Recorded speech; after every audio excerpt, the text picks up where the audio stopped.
Maps coach Aaron Simons here, and we're going to have some fun talking about listings today. And so in this crazy market, we're going to be focusing on two of the biggest objections that I hear out there when working with top listing agents and top teams. And we all have heard these two objections, right? The first one has to do with actual finding listings, right? And the biggest objection we hear out there in finding listings from sellers is, well, if I sold my house, where would I go? It doesn't matter what market you're in. We know all markets out there have low inventory. And we know that that's one of the biggest things we hear from potential sellers. Where would I go? So what we're going to talk about today is not so much how to handle that objection, because we have to ask ourselves, is it truly an objection or is that a condition we can't help with, right? We're going to circumvent that whole objection in itself. And we're going to actually talk about where we can go find sellers who don't have that objection, right? So that's the first thing we're going to do. The second objection we're going to handle is once you do get in front of those motivated sellers, right, who aren't giving us the objection of where would I go, we're going to handle the second biggest objection, which is, hey, homes are easy to sell. Why are we paying you all this money in commission? Why not just go with one of those companies that offers a flat fee, 1%, 1.5%? Why are we paying you 6% when homes are selling without much effort? So we're going to have some fun with that one in the second half. But let's first get started on where can we find more sellers that aren't going to give us the objection, where would I go next, right? There's no inventory. And we have to remember the old 4 Ds of real estate, right? Well, what are the 4 Ds? Simple. The 4 Ds of real estate that will never change over time are death, divorce, drugs, disability. And I'm going to add a fifth one, vitamin D. So now there's 5 Ds, right? Now, I know that sounds harsh and there's a kinder, gentler way we can address it, right? However, let's just talk about the 4 Ds real quick and where there's opportunity. So if we take that first D, death, well, I know it sounds a little harsh, right? But we have to acknowledge at the end of the day, the population is aging. When you look at the United States in terms of percentages, right? The largest percentage of the population are baby boomers, right? Defined as those born between 1946 and 1964, and their parents who are the seniors, right? That's the second largest demographic in the United States. So each year the population is getting older and older and older, right? And yes, you know what? It's a reality. As the population ages, more people are passing on each year. So there's a ton of opportunity here that we need to stop and think about as far as more sellers that no matter what is happening out there in the world are going to have to sell homes, right? There's a lot of noise out there. I know it, right? We have inflation, we have supply chain, we have interest rates, we have geopolitical stuff going on, we have market news, we have all of that. But regardless of all the noise, this is one of those opportunities that's only going to continue to grow. Have to sellers, right? So where can we go find more listings of helping those families where their relatives, right, their loved ones have passed on and they have real estate to sell? Well, what other professional out there deals with that on a daily basis that might have some referrals for us? Think about it, right? Estate planning attorneys. Every day, their job is to not just help people protect their estates, but then of course, when loved ones pass on, whether the case is going into probate or whether they had a trust and they're administering the trust, those estate planning attorneys are on the front lines of families who have needs, right? So what are we doing as agents to go out and build relationships with those estate planning attorneys, right? Just like us, we come across new buyers and sellers every month, right?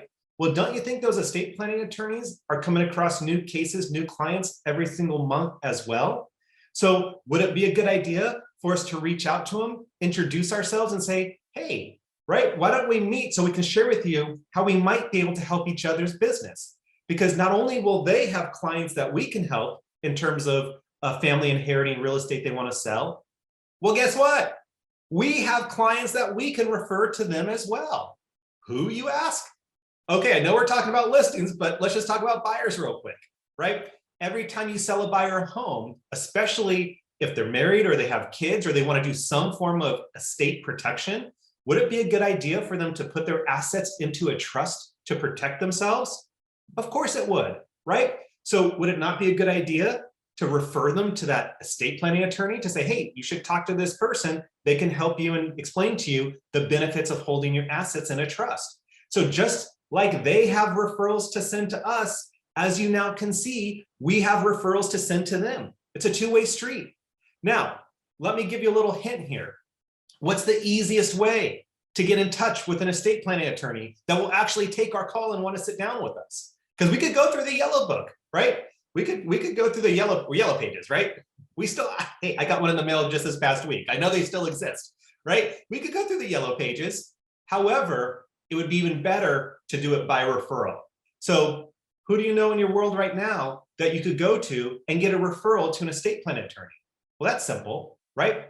We all probably pay our taxes, I hope. Why don't you go to your CPA? Why don't you go to your bookkeeper, right? Why don't you ask another professional who might be in a networking group to refer you to an estate planning attorney, right? Go to your CPA and say, hey, who do you refer your clients to when they have estate planning needs? I promise you they'll give you a name and a number, right? Or go to your lender, right? Go to your insurance person. Go to any other professional that you have in your world, right? And ask them for a referral to another professional like an estate planning attorney, okay?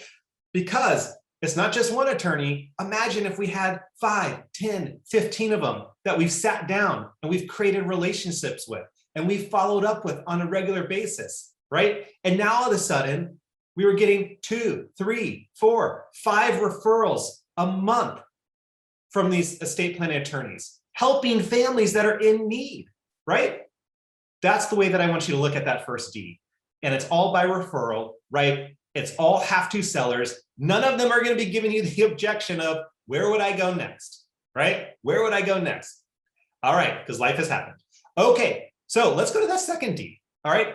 Again, I know death is not a fun topic, nor is divorce, and yet it's happening out there, right? It's happening out there. And those families, right, that are, well, those families and those attorneys that are in that space, same thing as the estate planning attorneys, right? They're coming across cases every single month that they're working on, right? And chances are, just like with the estate planning attorneys, there's a need, right, to either get a value proposition or to refer an independent agent to the parties. So same system, right? Go to your other professionals. Hey, who do you refer your clients to when they have family planning needs, right? Or, divorce needs, or however, whatever the gentle way is to say it. And it's not just divorce attorneys, by the way, right? You also have a lot of mediators, independent, mediators out there that handle divorces as well, right? Sometimes they're retired attorneys, sometimes not, right? But there's a lot of mediators out there as well that handle them, right, in a quieter manner than the attorneys do. Point is, how many of those people can you add to your database that could be referring you 2, 3, 4, 5 listings a month where, you know what, it's not so much, where am I going to go next? It's, you have to sell the house, right? The court says you got to sell the house. It's a have to sell it. All right. So the third D, that's a tough one, right? Obviously, unfortunately, people struggle. And the really only way to handle the third D, drugs. Now, I didn't create these 4 Ds. Look, stay in touch with your database. So let's skip over though to the 4th D, which is disability. Also, I say could be viewed as downsizing, right? So we already said largest percentage of the population in the United States are baby boomers, right? And right, as they get older, as they age, they have different housing needs than what they have today. In addition to their parents who are the seniors, right? Who look, if they pass on, we already talked about that in death. However, if not, they might be moving into retirement living. So let's talk about this for a second, right? Because I think we can spend some time here with the baby boomers. So think about it. Their kids are either to the age where they're moving out of the nest, going off to college, or they're already in college, or hey, maybe they've already moved on from college and now are in their careers, and they might even have grandkids at this point, right? They're probably sitting there in a house that's too big, 4 bedrooms, 5 bedrooms, right? 2 stories. They're getting to the point where, hey, the stairs are a struggle, right? Or they're getting to a point where they're looking beyond, having to have a 4 or 5 bedroom house. And so there's a huge opportunity there. Now, I think the way that we we attack this one is we have to first think about the market and the huge gift that the market has given every homeowner in the last 2 years. Because it doesn't matter what market you're in, chances are, right, if you watch the headlines or if you pay attention to your market, how much has equity gone up these last 2 years, right? How much has equity in your market gone up these last 2 years, right? It's probably what, 25, 30%, upwards of that. These baby boomers have been handed a financial gift, right, from the real estate gods in terms of money. Time for them to cash it in, right? And so as the baby boomers are downsizing, not necessarily because of disability, but because they're aging, right? Well, they're doing things with that equity, right? Well, number one, they're putting it into retirement. Think about it, right? That 25, 30% boom in equity over the last 2 years, that for them could represent how much? 200,000, 300,000, that if they put into a retirement account, right? That's probably instant retirement right there, right? We all watch the news. We all see the 60 Minutes special called it the Big Quit, but the Great Resignation, that's what it is, not the Great Recession, the Great Resignation. Everyone's quitting their jobs. Really? Well, the people mostly who are quitting their jobs are baby boomers saying, we don't need to work anymore. Let's cash in our equity, put it in retirement. We're done. We won, right? We won the game. We're out of here. So that's, one thing that they're doing. They're putting it in retirement. The other thing that they're doing is they're saying, hey, wait a minute, right? We could downsize our current residence. We could move, we could take that equity and why don't we go buy a second home, an Airbnb somewhere, right? We could go to Florida. We could go somewhere that we enjoy spending time. So that's the second thing they're doing, right? So they're downsizing their residence and then they're buying an Airbnb or a second home somewhere else that they want to go and spend time in. All right, what's the third thing they're doing with all that equity, that gift from the real estate gods? Well, how about this? They're helping their kids buy a house. So have you ever asked the question of, in your market, how does a first-time home buyer even participate? Well, yeah, sure, maybe they have a job where they got stock options, right? Or maybe they had a home that they were selling, but that's not a first-time home buyer, right? Look, I see the number one source for funds for first-time home buyers trying to get into this market right now is actually gift money from parents. It's gift money. Where's that gift money coming from? Probably the parents downsizing their home saying, you know what, let's give you a leg up. So they're helping out their kids, right? The fourth thing they're doing, helping out their grandkids, right? They're saying, my gosh, the cost of college. Do you know how much it is to go to college these days? I got young kids, that's crazy, right? You want to go to a private, obviously in state schools, whatnot, but you're upwards of, 50, 60, $80,000 a year. It's a ton of money. So they're saying, hey, let's go ahead and take this equity, put it in a college savings account for our grandkids, and we'll give them a leg up in this world, right? That's the fourth thing they're doing. The fifth thing they're doing, right, is they're taking the money and they're realizing that, you know what? Capital gain taxes will never be cheaper than what they are today, right? We've got a ton of money in here. We've been here for a while. Why don't we sell now to avoid the capital gain tax, right? So they're selling that way. And then the sixth thing that they're doing is this is the seniors now, not the baby boomers. So the sixth thing goes to the seniors, right? What the seniors are doing is they're cashing out and moving into, retirement living, right? Whether it's 55 and up, whether it's assisted or whatnot, that's what they're doing. So here's the point, right? If we now look at that fourth D of disability, or I'm going to call it downsizing, right? And we recognize what they're doing with the money. Now, all of a sudden, we can market to our database, right? Because it doesn't matter to me what your database, the age of your database or whatnot. What we can now do is we can market to our database with stories about people who have done or want to do these 5 to 6 things, right? So for example, here's what I mean. Because look, maybe you are in the baby boomer group and those are your circle of friends and those are your SOI. Great. Maybe you're not, right? Maybe you're a little bit younger. And so you're thinking, wait a minute, I don't know any of these baby boomers. You don't, but you know their kids, right? And guess what, baby boomers, who do they look to? They look to their kids for advice on what to do. So here's how we do this, right? We're going to use social media. You all have social media, right? So it's a level playing field here. You all have social media, and here's what this looks like. Let's go back to that first one, right? How would I tell the story about the fact that someone could sell their home, downsize, take the money, put it into their retirement accounts, and probably retire? Well, that's simple. if you were to say to someone, hey, if you took that 200,000 to 300,000 in equity that's sitting in your home that was just given to you by the real estate gods over the last 2 years, do you know how much money that would return you if you gave it to your financial planner? Most people don't, right? You know, if it's, let's say it's 8%, 10%, I mean, that could be giving them $2,000 to $3,000 a month extra, right? So what do? Why don't we go partner with our financial planner? Why don't we put them on Facebook and do a little Facebook Live interview, right? And have the financial planner tell them what it looks like to downsize, take the money, and what they could, the return they could get for it. That's a good idea. Okay, so that's one. Now let's go to number two, right? Number two was they're going to go buy an Airbnb, because, you know, in these days, everybody wants to have an Airbnb, right? So what does that look like? I have an idea. Why don't we go find an Airbnb property manager, right? Someone who does short-term rentals, and do an interview with them and let them know, hey, here are all the ins and outs on everything you need to know about vacation rentals. That sounds like fun. Okay, cool. That by the way, you want to talk about getting traffic? That one will get traffic. All right. So why don't we do that? Okay. How about the third one? Well, what was that third one?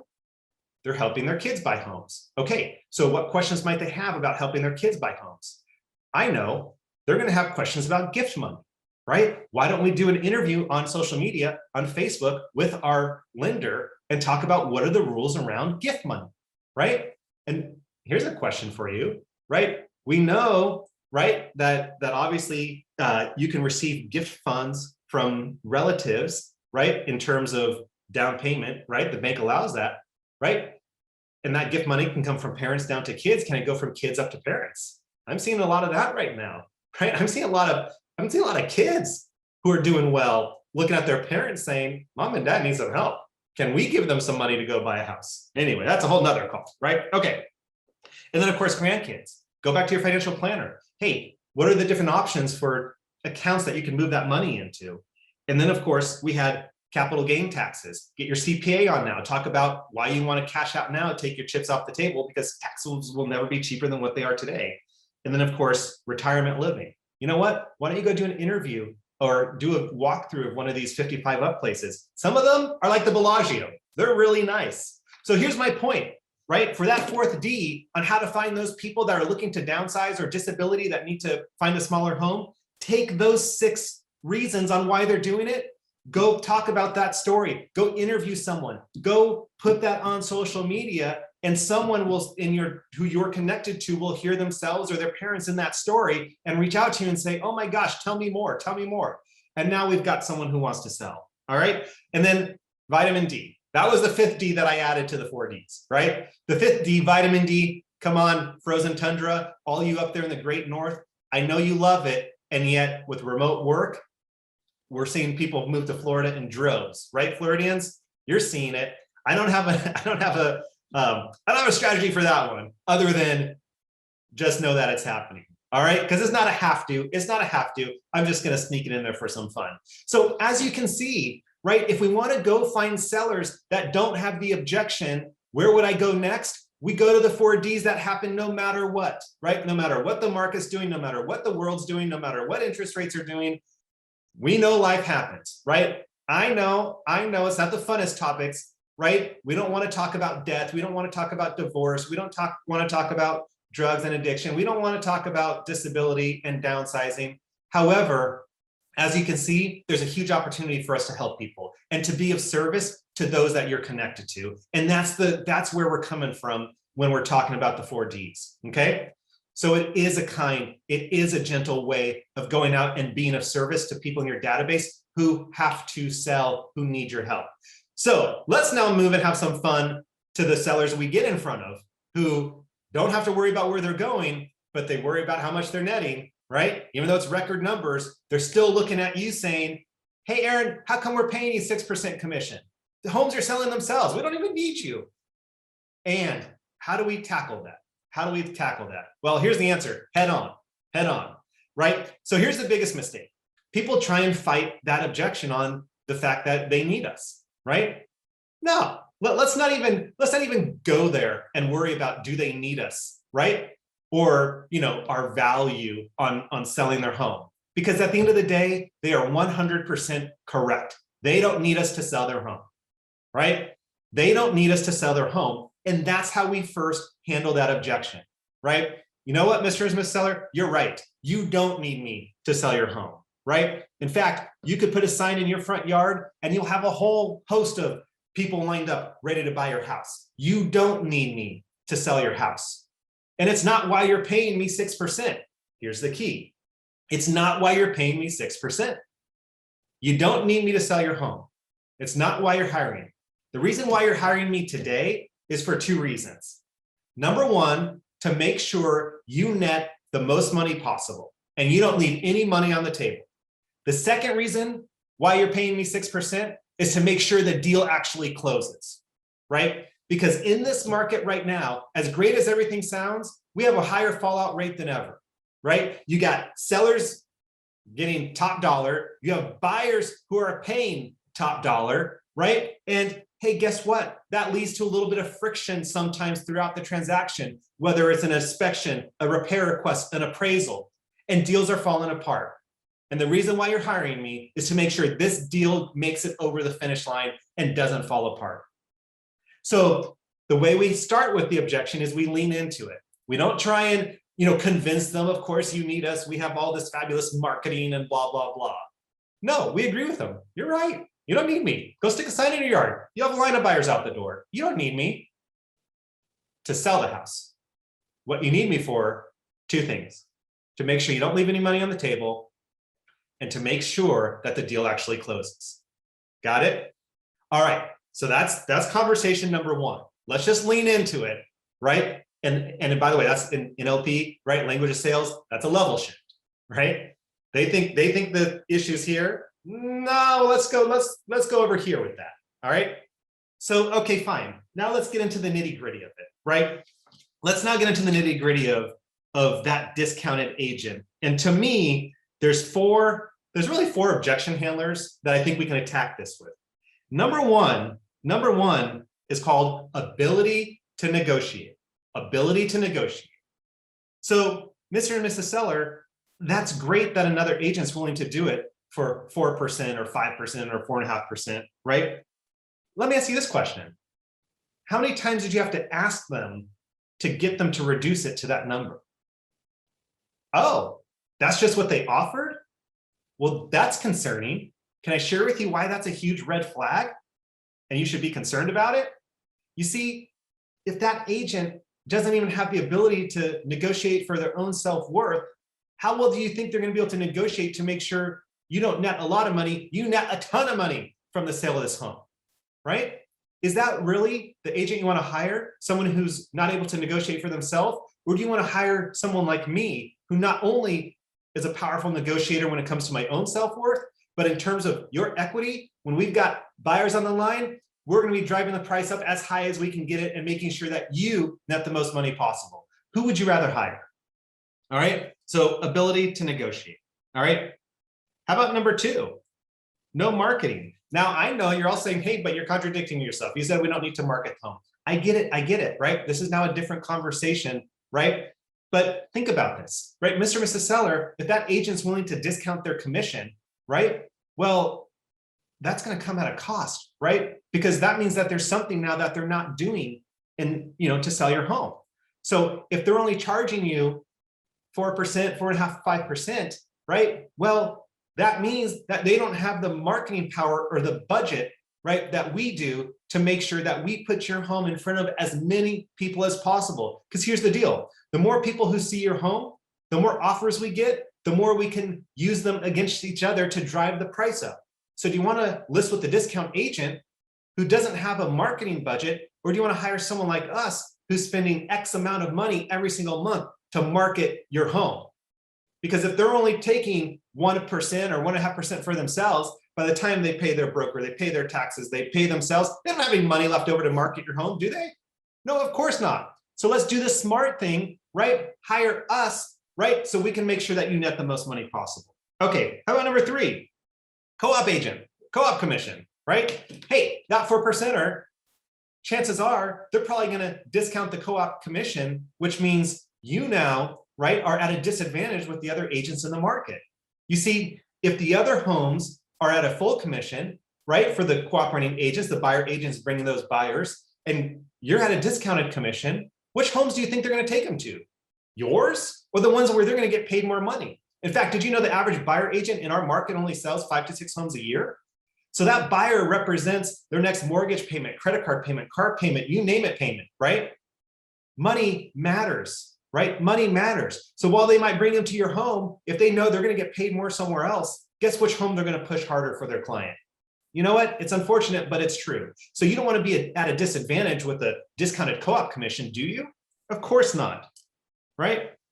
All right. And then my favorite, number four, incentive, right? So this is a funny one because no one ever thinks about the fact that, Mr. Seller, Mrs. Seller, right? If they're offering a discounted commission, right, then what incentive do they even have to sell your home? Think about it, right? Sure, they could sell your home. They're going to get paid 1.5% on the listing side. And yet, wouldn't they be better off just letting your home sit here so they could do more open houses? They could do more marketing. They could generate more sign calls and internet leads to find buyers to go take and sell homes where they're going to get paid 3% on. You see, they have no incentive to sell your home. I'm the exact opposite. I have all the incentive in the world to make sure we not only sell your home, but we get you the most money possible, right? So, all right, guys, so there you have it, right? Number one, we want to level shift. They're not hiring us to sell their house. They're hiring us to net the most money and make sure the deal closes, right? And then the four logical handlers we go to for that discounted agent. Number one, ability to negotiate. Number two, right, no marketing. Number three, a discounted co-op commission. And number four, they have no incentive, right? And if we've done that, we've done our job, right? We've done our job. And at the end of the day, though, we got to be really clear with ourselves in that we are going to fight like you know what for our full commission. But at the end of the day, we are going to make business decisions when we have motivated sellers, right? But we're going to fight for ourselves and we're going to fight for them. We're going to show them our ability to negotiate. We're going to show them our passion because no matter what, if we deliver it with confidence and conviction, that's what the seller wants. The seller's looking for leadership, right? They're looking for our leadership. Hey, I'm interviewing agents. Will someone please demonstrate the leadership and lead me to why I should hire you and just make it easy for me? That's what they want. Not so much the words that matter, right? It's the passion behind the words. It's the energy, the enthusiasm that's going to get us over the finish line with these sellers. So, all right. So I hope you enjoyed this presentation today, right? We talked about where we can find more have-to sellers. I know we went fast and furious, right? We talked about the 4 Ds. We talked about the strategies there, right? We can have some fun, eliminate the whole objection. Where would I go next? Because there's plenty of sellers, no matter what, that have to do something. And then we handled the second big objection, which is commission these days, right? Why should I pay you a full commission? So I hope you enjoyed this, right? If there's anything we can do to help, we're here for you guys. Thanks for watching. We'll see you out there.